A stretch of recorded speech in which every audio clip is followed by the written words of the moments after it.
এটা খুবই কষ্ট মনে হয়। শুটিং করার জায়গায় পাওয়া যেত না। এই যে বাগান দেখছেন না পিছনে, সব এদিকে মানে খুব ব্যস্ত ছিলেন।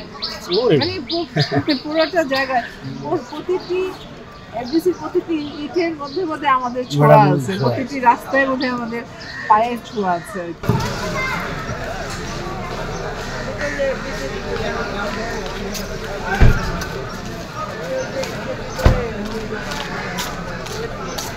এক তারিখে এর মধ্যে অনেক মিটিং হয়েছে, আসলে আমি আসা হয়নি, সময় করতে পারিনি। এই জায়গাটা আসলে প্রাণের জায়গা।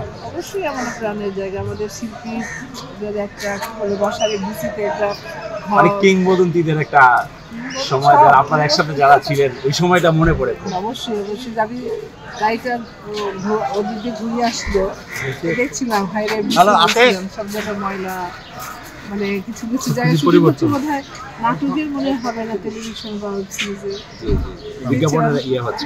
বিজ্ঞাপন হচ্ছে, তখন শুটিং করার জায়গায় পাওয়া যেত না। এই যে বাগান দেখছেন না পিছনে, সব এদিকে মানে খুব ব্যস্ত ছিলেন। মানে পুরোটা জায়গায় ওর প্রতিটি এফডিসির প্রতিটি ইটের মধ্যে মধ্যে আমাদের ছোঁয়া আছে, প্রতিটি রাস্তার মধ্যে আমাদের পায়ের ছোঁয়া আছে আর কি। যখনই আসি সেই স্মৃতিচারণ করি যে কোথায় কিছু তো ঠিকই আছে, কিন্তু সেই মানুষগুলো কোথায়